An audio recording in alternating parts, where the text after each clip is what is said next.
Hi, I'm Gina Johnston and I am a Senior Associate in the Commercial Disputes team at Shepherd and Wedderburn. In this section of our video series on handling disputes in Scotland, we look at security for costs. The courts in Scotland can make an order that a party must put up security for the costs of an action, including the other side's costs. In Scotland, this is known as cation for expenses. In order to do this, the party seeking cation must make an application to the court, or what we would call a motion to the court. If an order for cation or security is granted, it can subsequently be varied or recalled on a further application or motion being made. Any motion, either for cation or for variation or recall of an order for cation for expenses, must set out the grounds of the application. The court has discretion whether or not to order cation, and in deciding whether or not to make an order, it's a balancing act between a number of competing interests.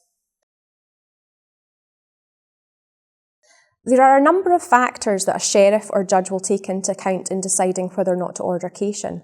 For example, if the nature and scale of the litigation is likely to mean that costs are particularly high, if the party against whom cation is sought has been refused legal aid and what the reasons for it being refused were, the financial circumstances of the party against whom cation is sought, whether the case is being brought by that party in their own interest or whether they are being used as a front for a wider interest, and the value of the claim and the likelihood of success. Different considerations apply when the pursuer is a limited company, as they take the benefit of limited liability. In the case of a company pursuer, the court may grant an order if there is credible testimony to believe that the company will be unable to pay the defender's expenses.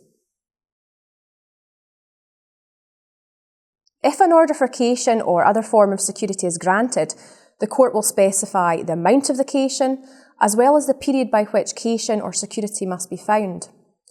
Cation may be given by obtaining a bond of cation, such as from an insurer, or by lodging a sum of money with the accountant of court.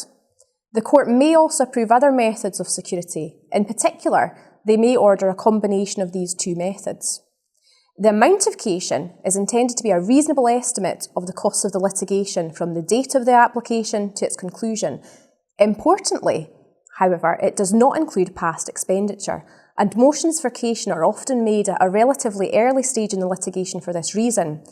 It may also be that a request is made at a later stage in the litigation, for example, if concerns develop regarding the party's ability to satisfy an award of expenses against them.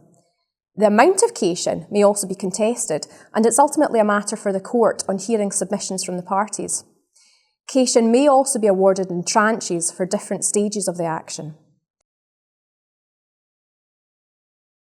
If a party is required by the court to obtain cation and fails to do so, there are serious consequences.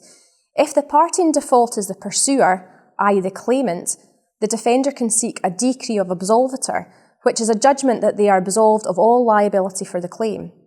Orders of cation against a defender are less common in practice. However, if the defender is in default, the pursuer can seek decree by default against the defender or such other order as the court may see fit. Basically, the idea behind these rules is that no party should be obliged to litigate against a man of straw. We hope you found this video on cation for expenses of interest. For more information on security for costs, please visit our website or speak with your usual Shepherd and Wedderburn contact for advice.